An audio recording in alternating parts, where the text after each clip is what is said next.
السلام علیکم قیصر بھائی.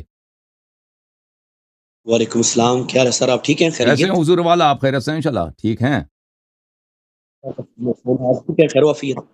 الحمدللہ. آپ کے اساتذہ محترم، آپ کے گھر والے سب ٹھیک ہیں انشاءاللہ؟ علماء کرام فضل احسان ہے. آپ خیریت سے ہیں؟ ٹھیک ٹھاک ہیں؟ مولا کا کرم ہے. Thank you sir. اللہ تعالیٰ کا احسان ہے ہمیشہ. شفاوری کا بڑا شکریہ. پچھلے دفعہ آپ آئے تھے، میں معافی چاہتا ہوں، آپ سے مناظرہ نہیں ہو سکا. اب انشاءاللہ آپ کوئی تجویز دیں، کوئی بتائیں، کوئی گفتگو ہو جائے علمی، تاکہ جی. سامعین کو، ناظرین کو علمی فائدہ اور دینی معلومات پہنچایا جا سکے.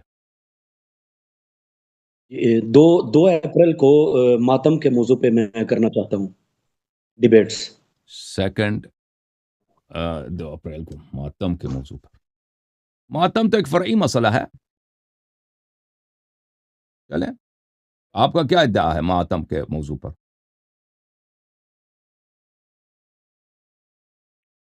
یعنی آپ لوگ ماتم کے قائل ہیں، وہ اس کو تسلیم کرتے ہیں، لیکن ہم اس کا انکار کرتے ہیں کہ ماتم نہیں ہے.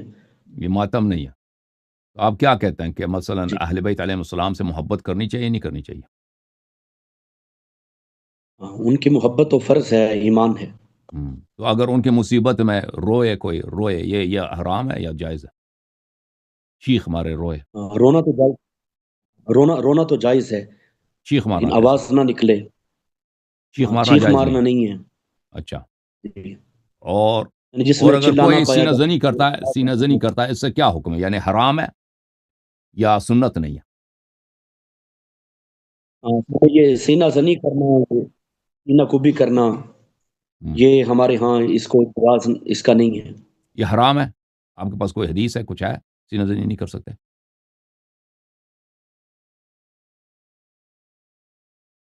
جی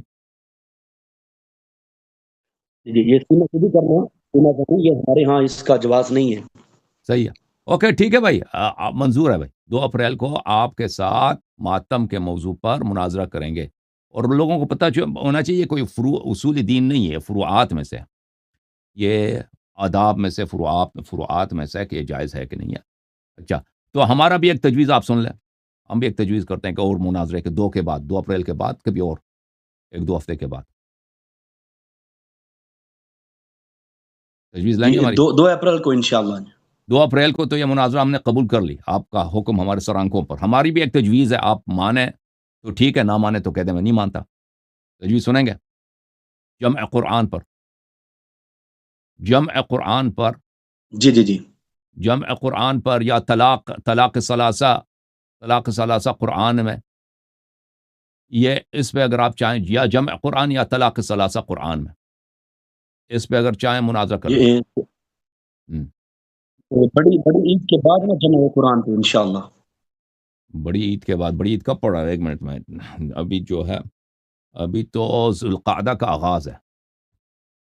ذوالقعدہ کا آغاز ہے. ابھی دیکھیں 2 اپریل کو، 2 اپریل پڑتا ہے. 2 اپریل کب کو پڑتا ہے؟ 2 اپریل پڑتا ہے ذوالقعدہ کے نصف میں پڑتا ہوگا، 10-12 ذوالقعدہ ہوتا ہوگا. 1 منٹ میں دیکھ لیتا ہوں. ہاں 1 منٹ بھائی.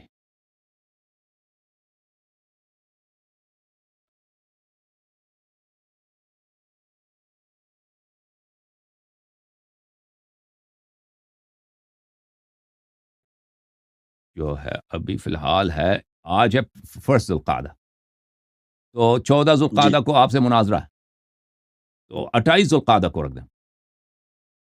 کیونکہ بڑی عید کے بعد، بڑی عید کے بعد جو ہے نا، غدیر آ رہا ہے ہمارے پاس، تو اس میں ہمارا بہت بزی ہوتا ہے. اس کے فوراً بعد پھر وہ محرم آ جاتا ہے، تو اس کے بعد عید سے پہلے ہم کہتے ہیں کہ 2 اپریل کو آپ کے ساتھ ہے نا. 2 اپریل کے بعد جو ہے، اس کے بعد اللہ آپ کا بلا کرے، 2 مئی کو، 2 مئی کو. چلیں 2 اپریل کے بعد، 2 اپریل کو یہ ماتم والا مناظرہ کرتے ہیں نا، تو 9 اپریل کو ڈیسائیڈ کر لیں گے. 9 اپریل کو دوبارہ نہیں، ابھی سے ڈیسائیڈ کرتے ہیں نا، ابھی سے ڈیسائیڈ کرتے ہیں، ابھی سے آپ ٹائم دے دیں نا. 2 اپریل کو کرتے ہیں نا، اس سے اگلے والے ہفتے نہیں، اس سے اگلے والے ہفتے، یعنی اس کے 14 دن بعد، 14 دن بعد، اس سے اگلے والے ہفتے میں 14 دن بعد آپ موضوع انتخاب کر لیں، طلاق ثلاثہ یا جمع قرآن. جی موضوع تو ہے جمع قرآن، لیکن ٹائم جمع اپنی قرآن سلیکشن بعد میں پھر کرنا ہے۔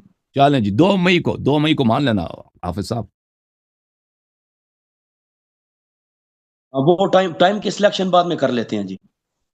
چلیں جی کوئی بات نہیں آپ ٹائم سلیکشن بعد میں کرتے ہیں آپ جب 2 اپریل کو آئیں گے نا تو اسی وقت اگلے مناظرے کا ٹائم بھی آپ سوچ لیں ذرا 2 مئی کا سوچ لیں ٹھیک ہے نا حافظ صاحب صحیح ہے جی ٹھیک ہے جی۔ اوکے اللہ آپ کو سلامتی دے تھینک یو سر اللہ آپ کو جزائے خیر مزید کوئی حکم ہے ہمارے لیے تھینک یو سر بہت شکریہ، thank you۔ بہت مہربانی